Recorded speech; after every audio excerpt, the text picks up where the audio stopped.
Good morning, or afternoon, or good evening. Whatever time of day it is, we're glad you're sitting down and taking a look at us. I'm Mike Lowe from the Portland Press Herald, Michael Hoffer from the Falmouth Forecaster, and Steve Craig from the Press Herald.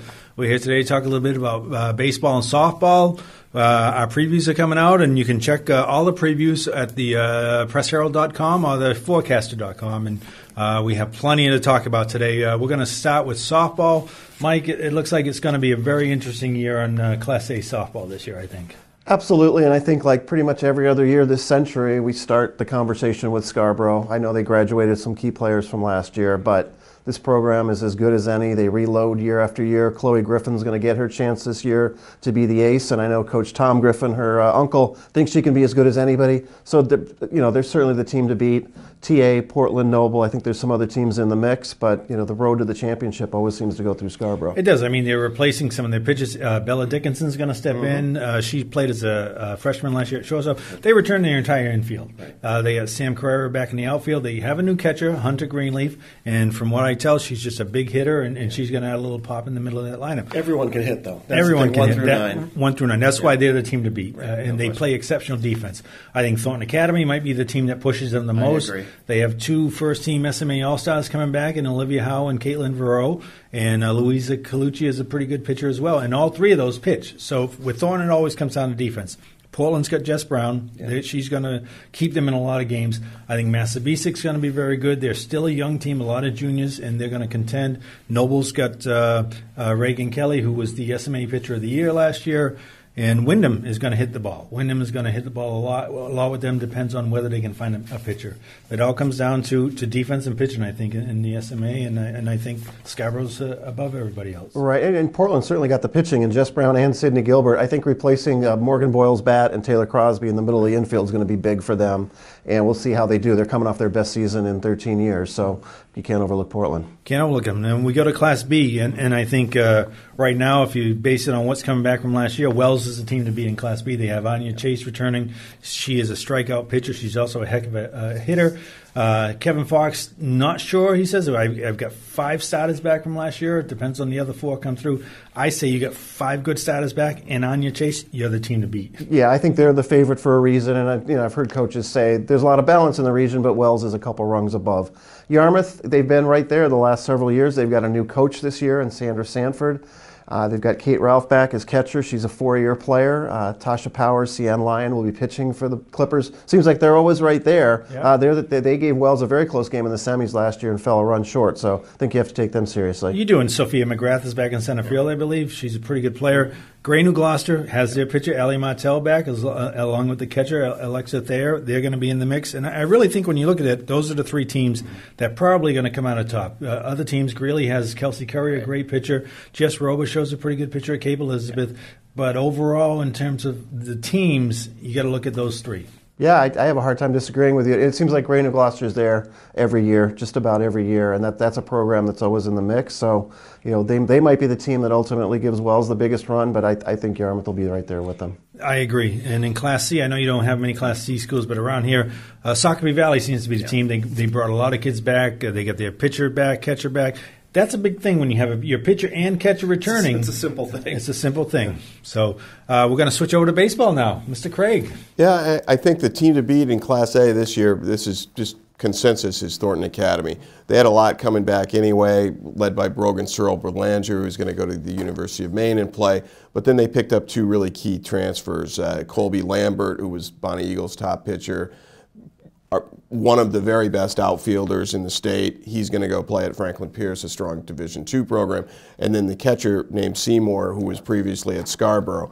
So there's 2 more big pieces added to a team that already had a lot of pieces, guys like Luke Chessie and Jacob LaPlume. They're the team to beat. Who's going to chase them down, do you think? Well, I think South Portland's going to be right there. They've got some really good pitcher. Hunter Owen is as good as anyone, and he's still really young, but he's the latest in a long line of great South Portland left-handed pitchers. I think you're going to hear a lot from him this year. And I think you never can rule out Portland. Just any Mike Rutherford coach team is always going to be right there. They've certainly been very competitive the last few years. They do have some big holes to fill, losing Jake Nope, Nick Archambault, players like that. It's going to be hard for them. But I think as the season goes on, they're only going to get better and better. You'll see them hit the ball more. And if the pitching's there, I think Donnie Tachi's a big part of that equation for the Bulldogs this year. If he comes through and kind of steps into that ace role, they'll be right there at the end. Yeah, they're still pretty young too, so they could be a team that maybe drops a couple games while they figure out who plays where or what who's going to bat where. But they could be even stronger at the end of the season, and definitely, you kind of put the little mark on them for next season. Scarborough's another interesting team, just in that when I talked with Mike DeAndrea, regarded as one of the best coaches. Yes. He just kept listing pitcher. So he's got none of them are maybe that's ace, but they have experience, and he has 6 or 7 arms that he can throw.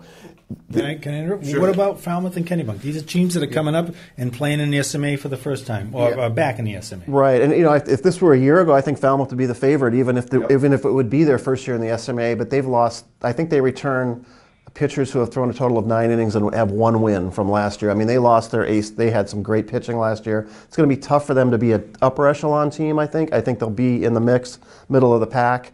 But I don't know that they're going to be the battling for a regional championship. That's kind of what happened to Gorham and Chevers, too. 2 other teams that had really strong seasons. Gorham lost Logan Druin, who had like 10 wins or something ridiculous in a high school season. And then obviously Chevers lost both Jake Casale and Jared Brooks, who were having really good freshman seasons at the college level. So Mac McHugh doesn't have much of anything back, and same with Chuck Nadeau at Gorham in terms of proven pitchers. But they do have some talented positional players. Yeah, definitely. So I think you're going to see a lot of teams at that next tier, and then you get TA South Portland maybe at the top, but several others that capable on a given day. And if you get a good pitching, how baseball and softball are, you get a great pitching performance, anything's possible. So. Right. Yeah, the Owen kid will be at South Portland will be fascinating because Mike Owens, with a plural, not related to Hunter Owen, kind of tried to downplay him, but every other coach is saying this is the kid who is the potentially best, most dominant pitcher in Class A. What about Class B, guys? What about him? No, Class B. It's fascinating to me because, again, I've got one coach, Wells is Coach Todd Day, who likes his team a lot, but is kind of calm and guarded a little bit. But he knows he has Cameron Cousins back, who didn't lose a game last year. Really good catcher in Michael Wrigley, great shortstop in Liam Bell. And then you've got Cape Elizabeth, who Andrew Wood is basically saying they're the team to beat, making no bones about it. And maybe we'll let Michael tell us why. Why is he so confident? Well, for one thing, he's got a D1 bound catcher in Brendan Tinsman, who's going to be playing at Wake Forest next year. And not only does he have the booming bat, but stealing bases is a big part of high school baseball, and no one can really run on the Capers because they have him. Finn Bovey, the basketball standout, he's back. Sean Agrodnia, I think, is going to be one of the better pitchers. So they really got a little bit of everything, and they've been really close here the last couple of years. They just haven't been able to take that next step. I think he feels like this group, especially because it's senior laden, they know it's now or never. He thinks they can do it this time. Right. And Yarmouth showed last year, too, and they could be in this same role again very easily. You don't have to finish necessarily in the top 2 to go on in the playoffs if you've got some depth in your pitching staff and you get hot at the right time. And Yarmouth could be right there again. I mean, they have a very good catcher in Waller. He believes, Mark Halstead, the coach, believes that Luke Waldner, am I pronouncing that right, is going to be a top-flight pitcher and kind of fill that ace role. Class B South has been really interesting. Last 2 years ago, Freeport was the 8th seed. They made this incredible run to the state final. Last year, Yarmouth's the 9 seed. They go all the way and win it all. So maybe it isn't all it's cracked up to be a top 1 or 2 seed in that region. Let's just throw out something real quick on Class C. It looks like from our area, we have 3 teams that are very, very similar in Old Orchard Beach, Shakopee Valley, and Trape. They were all right around 8-8, 9-7 last year. They all bring back talented players. Each of those teams could be that one that makes the next step and really contends. Well, listen, thanks for watching us. Just remember that we're making guesses just like everybody else.